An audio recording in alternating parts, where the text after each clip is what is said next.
Bienvenue sur J'aime les artistes congolais. Avant d'écouter l'histoire, abonnez-vous et activez la cloche de notification pour ne rater aucune de nos vidéos. Cette histoire va vous faire couler de larmes. C'est l'histoire de Jenima, la plus belle fille du village, la fille unique de sa mère. Jenima aimait beaucoup les enfants, elle joue beaucoup avec eux, elle aimait aussi la nature, les jolies fleurs et les oiseaux. Elle était la plus belle de son village et beaucoup d'hommes voulaient l'épouser, mais sa mère ne le voulait toujours pas. Elle disait toujours que ma fille mérite mieux que vous tous.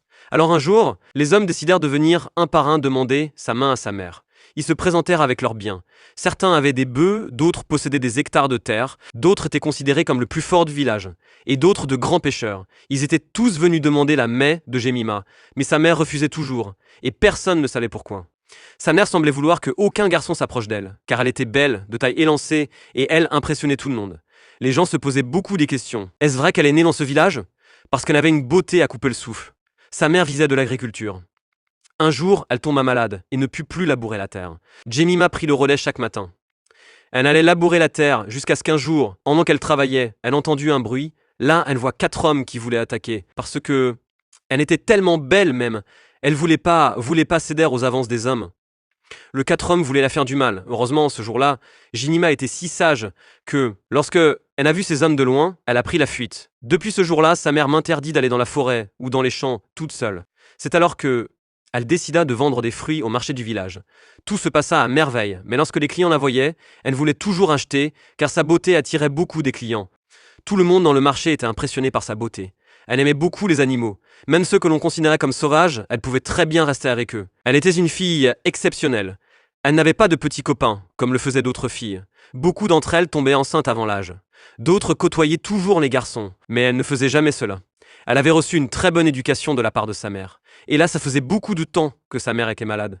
Un beau matin, alors que Jenima dormait sur son lit. Elle fut un rêve, et dans ce rêve, elle était dans une belle maison, bien construite, et à l'intérieur, il y avait de meubles luxueux. Jenima était comme une princesse dans cette maison. Elle était bien vêtue avec une petite couronne sur sa tête. C'était une maison de riche. Elle était comme une princesse dans cette maison, et elle ne manquait de rien. Alors qu'en réalité, ce n'était pas la vie que Jenima vivait tous les jours. Quand Jenima s'est réveilla directement, elle est approchée de sa mère et dit « Maman, pourquoi toujours quand je dors ? Je fais toujours de rêve que je suis dans une grande maison.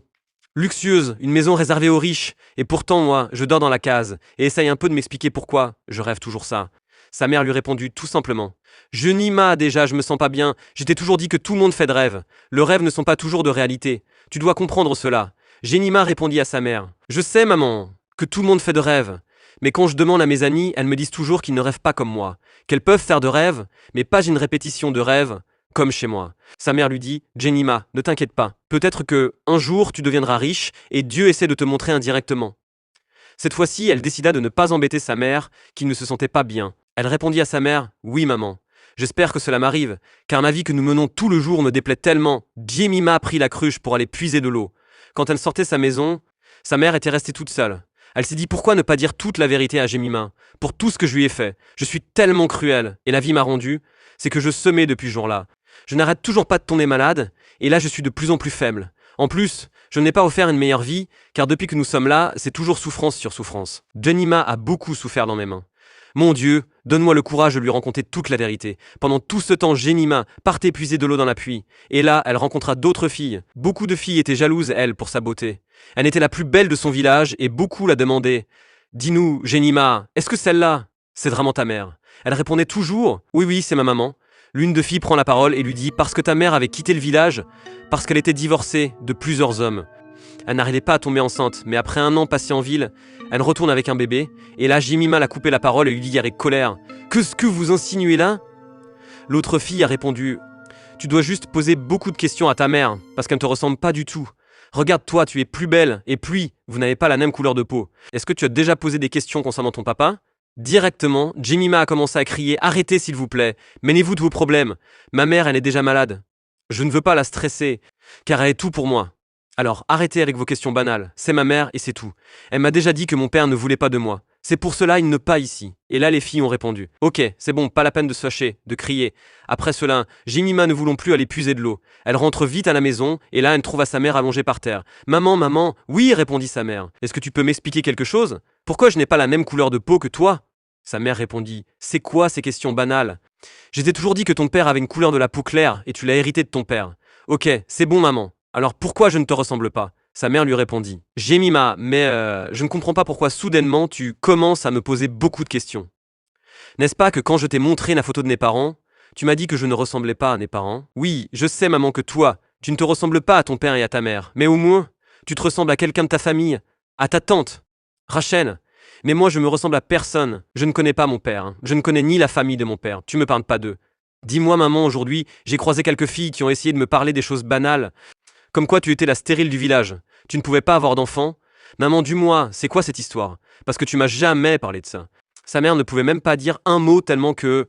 Elle savait quoi dire. Okad, c'est bon, dit sa mère. Je vais essayer de tout expliquer. Un jour, alors que la mère de Jemima devenait de plus en plus malade, et là c'était très grave, elle décida alors d'appeler Jemima.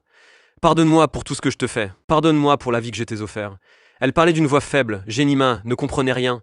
Elle décida de lui dire alors tu vois ce coffre que je tiens d'entre, mais tu ne peux jamais l'ouvrir même quand je ne serai pas là. Mieux vaut le prendre et les jeter très loin. Jette-les dans un endroit où personne ne peut le prendre. Toi, tu ne peux jamais l'ouvrir. Tu m'as bien écouté? Jemima répondit oui, maman. Je veux le faire sans problème. Mais dis-moi, pourquoi me parles-tu comme si tu veux mourir? Oui, ma fille. Il nous reste que quelques jours à vivre. Je me sens si faible, mais laisse-moi te dire. Tu dois me pardonner pour tout ce que je t'ai fait. Mais maman, tu m'as fait quoi? Je ne comprends absolument rien. Explique-moi parce que jusque-là on est bien, en bons termes. Tu m'as rien fait à ce que je sache, mais pourquoi tu insistes que tu m'as fait quelque chose? Dis-moi que ce que tu m'as fait. Peut-être que je suis ignorante, Jemima, dit sa mère. Je devais t'offrir une bonne vie que tu méritais. Mais je ne t'ai pas donné cela. Au contraire, tu as beaucoup souffert à cause de moi. Je ne te mérite pas, maman. S'il te plaît, la vie que je mène, bien que nous souffrons, mais je t'aime. L'essentiel que j'ai maman près de moi. S'il te plaît, ne pense pas trop à la souffrance, mais plutôt à guérir le si vite que possible. Je dois prendre soin de toi. Je veux que tu guérisses si vite que possible, dit Jemima. Maman, là, je veux sortir pour aller chercher quelque chose à manger.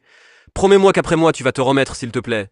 Maman, ne me déçois pas, je t'aime, et je vais te garder toujours près de moi. Je ne saurais pas vivre sans toi. Tu es mon unique espoir en an. Jemima s'est mise à pleurer. Moi, je sais que tout va aller. Je sais que tu seras guéri bien que cette maladie. Nous avons déjà essayé toutes sortes de traitements, mais ça ne marche toujours pas avec toi. Je ne comprends pas, maman. Jemima décida de partir chercher la nourriture, mais elle voulait aller aussi quelque part. Elle cacha cet endroit à sa mère. Tout au long du chemin, elle ne pensait qu'à la vie qu'elle allait avoir sans sa mère. Moi, je ne peux pas vivre sans la mère. Je ne peux pas vivre sans elle. Elle est ma seule famille sur Terre. Mon Dieu, s'il te plaît, guéris ma maman de cette maladie. Je ne veux pas la perdre, j'ai encore besoin d'elle. Alors, elle décida d'aller chercher le guérisseur du village, car elle se disait que peut-être le guérisseur saura d'où vient cette maladie. Peut-être que le guérisseur pourra la guérir. Jemima a beaucoup pleuré pour sa mère. Elle n'avait pas le choix. Sa mère était tout pour elle. Elle n'avait pas d'autre famille et pas d'amis à qui elle pouvait confier ses soucis. Elle a dit au guérisseur tout ce qu'elle savait. Le guérisseur a décidé alors de venir guérir cette femme. Quand le guérisseur est arrivé, il a ordonné de déshabiller la maman de Jemima. Elle était à manger et essayait de faire quelques mouvements pour la guérir. Puis, soudainement, le guérisseur a constaté que la maladie de cette femme n'était pas normale et qu'elle devait avouer quelque chose qu'elle avait fait dans le passé. Cela la rattrapait dans le présent. Le guérisseur s'est mis à parler à cette dame. Tu dois te confesser, tu dois avouer une faute, une erreur que tu as commise dans le passé qui te détruit aujourd'hui. Si tu ne le fais pas, tu perdras ta vie. La maman de Jemima ne faisait que pleurer après avoir écouté ces paroles du guérisseur. Jemima ne comprend absolument rien. Elle s'est posé tant de questions, mais qu'est-ce qui se passe? C'est comme si tout le monde comprenait quelque chose, sauf elle. Elle ne comprenait rien du tout, jusqu'à ce qu'elle décide d'aller voir un miroir magique où tout le monde pouvait se regarder et voir son avenir. Quand elle arriva, elle se regarda dans le miroir. Elle se vit plus belle, comme une princesse dans une belle maison. Ce n'était pas son reflet dans le miroir. Ah, elle se posa mille et une questions. Mais comment se fait-il qu'il y ait tant de gens qui viennent se regarder? Les reflets n'apparaissent pas comme ça? Voilà, mon reflet dans ce miroir. Elle était obligée de rentrer chez elle pour questionner sa mère. Et là, quand elle arriva dans sa maison, elle vit sa mère qui l'observait. C'était comme si elle voulait dire quelque chose, mais ses paroles ne sortaient pas. Elle était tellement affaiblie, tellement malade. « Mais maman, dis-moi, qu'est-ce qui ne va pas ?» dit Jemima. Sa mère commença à gémir et à pousser le cri de douleur. Jemima ne pouvait plus questionner sa mère. Quelques heures passées plus tard, la nuit arriva et la mère de Jemima se sentait de plus en plus malade. Elle décida d'appeler « Jemima, ma fille, pardonne-moi. Je pense que je vais partir, mais je ne te laisserai pas dans ce monde toute seule. Tu as ta famille, une grande famille, en ville, tes propres parents. » Son envie. Et Jemima n'en croyait pas ses yeux. « Quoi, maman? Qu'est-ce que tu as dit? Ma mère? Ou voulais-tu dire mon père parce que tu m'as jamais parlé de mon père? Non, Jemima. Je sais de quoi je parle. Ta mère est en vie, ton père aussi. Mais je ne sais pas si tes parents ont eu d'autres enfants après ta naissance. » Jemima ne pouvait pas accepter cela et dit à sa mère « Pourquoi m'as-tu caché cela? Dis-moi toute la vérité. Comment ça se fait que mes parents soient en vie et que je sois élevé par une autre personne? Pourquoi, maman? » Jemima s'est mise à crier. Explique-moi, maman, dis-moi que c'est que ce mensonge. Sa mère répondit. Ce n'est pas un mensonge, ma fille. Mais dis-moi, maman, qui sont mes parents. C'est quoi leur nom? D'accord, je vais te raconter toute la vérité. Mais n'oublie pas ce que je t'ai dit à propos de ce petit coffre. Je ne peux jamais l'ouvrir. Je sais, maman, je dois le jeter très loin. C'est ce que tu m'as dit de faire. Et je l'ai bien retenu. S'il te plaît, maman, parlons de choses sérieuses. Parle-moi de mon histoire. Pourquoi m'as-tu caché cette vérité? Oui, ma fille, je vais tout expliquer. Promets-moi d'abord que tu vas jeter ce petit coffre, car je n'ai pas de force, sinon j'allais le jeter toute seule trop loin, là où personne ne pourra le retrouver. Mais je suis tellement fatiguée que je ne peux même pas marcher. C'est pour cela que je t'ai dit de le faire avant que je te raconte toute la vérité. Jemima a répondu, mais je t'ai bien compris. Je le jetai d'abord. Explique-moi commentaire comment je suis arrivé chez toi, alors que mes parents sont encore en vie. Ma chérie, pardonne-moi pour tout ce que je te fais, car à cause de moi, tu as beaucoup souffert dans la vie, car j'ai dû offert une vie misérable. Tes parents sont riches, très riches. Jemima, en larmes, répondit. Mais dis-moi comment je suis arrivé chez toi. Si mes parents sont en vie et très riches, la mère de Jemima prend la parole et dit « Tu dois aller les rejoindre en ville ». Directement, sa mère eut forte douleur. Elle cria et s'est mise à tousser. « Ramène-moi de l'eau, Jemima ». Jemima courut vite à la cuisine et rapporta de l'eau à sa mère. Lorsqu'elle arriva près de sa mère, celle-ci ne pouvait plus parler. Jemima s'est mise à crier « Maman, s'il te plaît, ne me fais pas ça. S'il te plaît, ne m'abandonne pas dans ce village. Toute seule, maman, ne t'en va pas. Reste, s'il te plaît, fais ça pour moi. » Le dernier mot de sa mère fut « Va chercher ta vraie mère en ville. » Après quelques minutes, sa nain n'était plus en vie. Jemima avait beaucoup pleuré. Elle ne savait pas quoi faire. Elle se disait « Comment je vais me déplacer pour aller en ville ? Car je ne connais personne et je n'ai pas d'argent non plus. » Elle ne connaissait même pas l'adresse de ses parents en ville.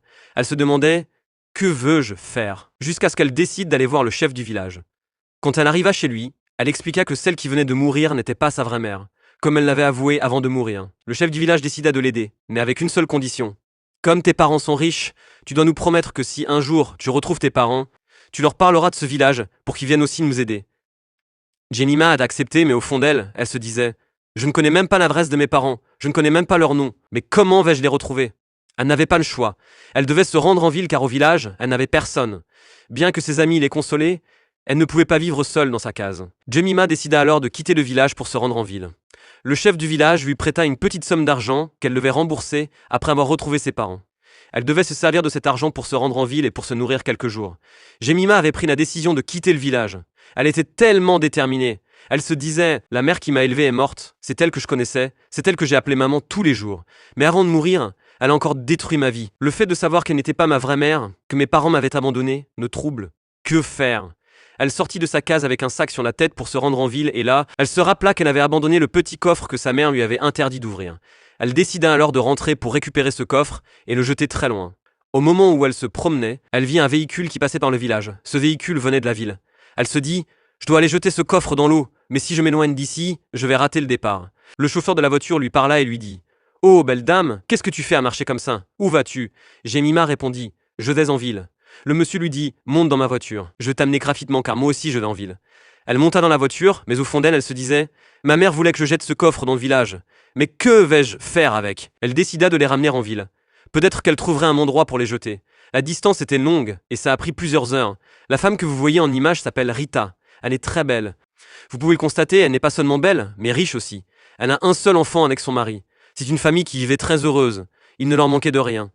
Rita était une femme très gentille que tout le monde l'adorait. Elle venait de se marier.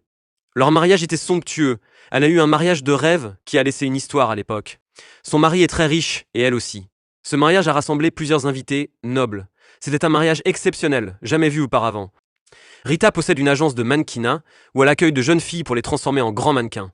Rita est très stylée, belle de taille, et elle a un bon cœur. Elle aidait beaucoup de gens. C'était une famille dont tout le monde rêvait. Son mari est un grand riche, très influent et célèbre. Ils ont ensemble une fille unique qui s'appelle Regina. Regina est très belle, mais aussi capricieuse et orgueilleuse. Elle ne pouvait pas s'approcher des pauvres. Elle roulait dans des voitures de luxe et avait un comportement bizarre que tout le monde lui reprochait. Elle n'était pas très gentille, souvent colérique. Mais ses parents l'adoraient beaucoup, car c'était leur fille unique. Notre histoire continue. Voici quelques images de la chance de mannequinat de Rita.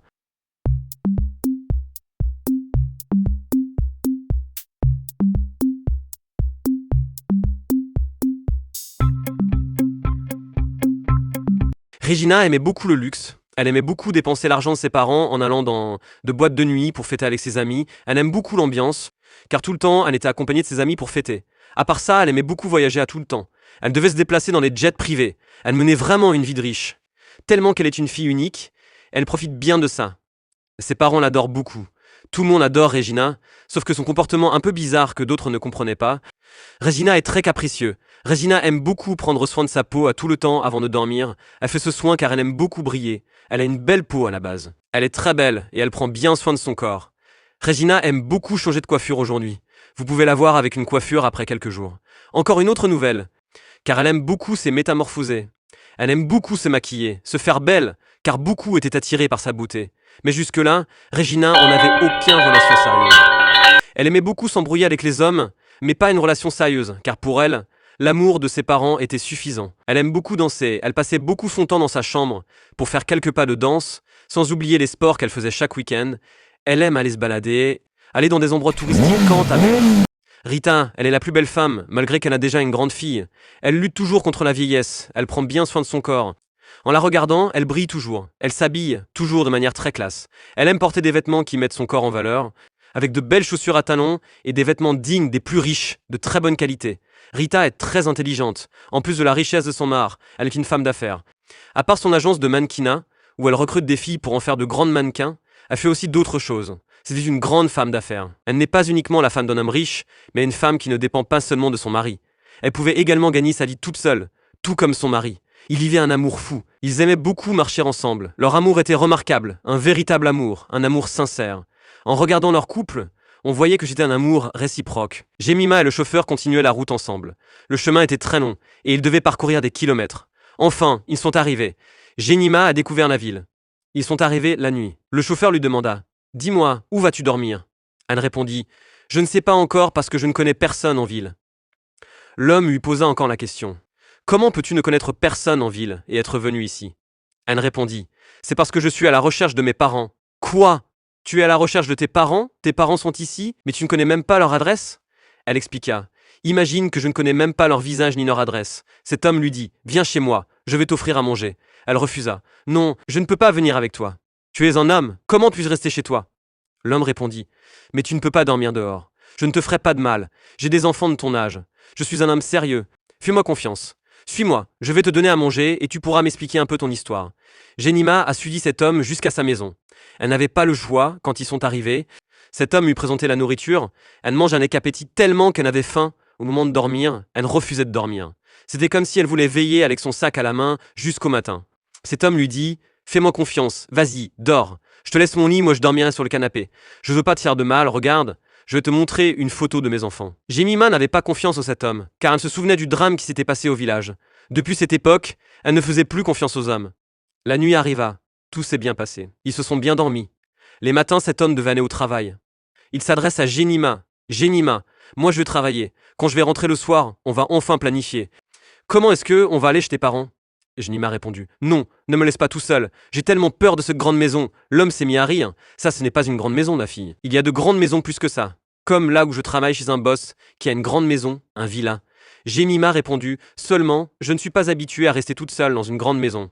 S'il te plaît, amène-moi dans ton travail. » L'homme dit « Mais non, je ne peux pas t'amener dans mon travail parce que mon patron va même me questionner. S'il te plaît, fais ça pour moi, dit Jemima. » L'homme décida alors de l'amener dans son travail. « Ok, c'est bon. Je vais t'amener dans mon travail, bien que je l'ai jamais fait auparavant. Après toi, nous allons partir. Sinon, je serai en retard. » Soudainement, il vit Jemima qui sort avec son sac sur la tête. « Quoi ?» Le monsieur était très étonné et il lui dit « Tu ne peux pas sortir avec moi, comme ça, avec ce sac sur ta tête. Tu es sérieuse là ?» Jemima répondit « Si, parce que moi, je ne vais pas rester ici avec toi. Aujourd'hui, quand tu finis ton travail, tu me ramènes chez mes parents. » L'homme lui dit « Je t'en ai promis de t'aider, mais tu ne connais même pas l'adresse de tes parents. La ville est très grande. Ce sera difficile pour toi de retrouver tes parents si tu ne connais pas leur adresse ni leur nom. » Jemima voulait se mettre à pleurer directement. Cet homme lui rassura en lui disant « Ne pleure pas, ne t'inquiète pas, nous allons trouver la solution. Comme tu ne veux pas rester toute seule dans ma maison, je t'amène dans mon travail, mais tu dois me promettre d'être trop sage, parce que mes patrons sont très riches. Tu dois bien te comporter, d'accord? Et puis je vais essayer de parler de ton problème à ma patronne. Peut-être que elle va essayer de nous aider tellement que elle est très riche. » Jemima, après avoir écouté tout ce que ce monsieur lui avait dit, elle était enfin convaincue. Elle avait enfin l'espoir de retrouver ses parents. L'homme décida enfin de l'amener à son travail. Pendant ce temps, Rita s'apprêtait à sortir avec son mari pour aller faire des courses. Regina était restée à la maison dans sa chambre. Jemima et cet homme arrivèrent enfin. Quand ils arrivèrent sur la parcelle, l'homme ne voulait pas entrer directement avec la fille à l'intérieur de la maison. Il décida d'aborder de demander la permission. Mais quand il entra dans la maison pour demander la permission à ses employeurs, il constata que la maison était vide, qu'il n'y avait personne. Il ne savait pas que Regina était encore dans sa chambre. Il retourna voir Jemima dehors pour lui dire de ne pas entrer, car ses employeurs n'étaient pas là. « Attends-moi dehors, lui dit-il. Profite bien du soleil. Quand ils seront de retour, je vais leur demander de te faire entrer. Je pense que le dehors ne te fait pas peur, parce que tu es né au village, n'est-ce pas qu'au village, tu te promenais dans la brousse toute seule ?» Jemima répondit.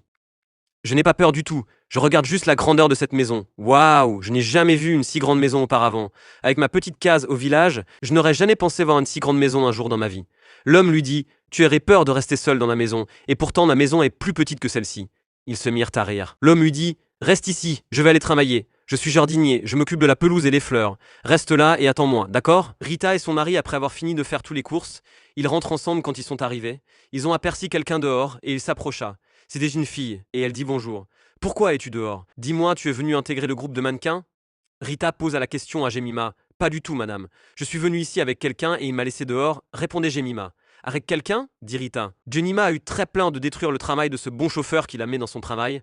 Directement, elle répondit. « Désolée, madame. Je suis venu avec mon père. Il travaille ici pour vous. » Directement, Rita a dit. « Ok, le jardinier. »« D'accord, je comprends, mais tu ne peux pas rester ici toute seule. Viens, entre à la maison. » Ils sont tous entrés à la maison directement. Regina a attendu de bruit dans sa chambre et décidé de sortir de sa chambre pour aller voir. Qu'est-ce qui se passe au salon? Quand elle arrive au salon, elle trouva Jemima avec ses parents. Jemima était assis par terre. Directement, elle posa la question. « C'est qui cette fille ?» Sa mère répondit. « C'est la fille du jardinier. »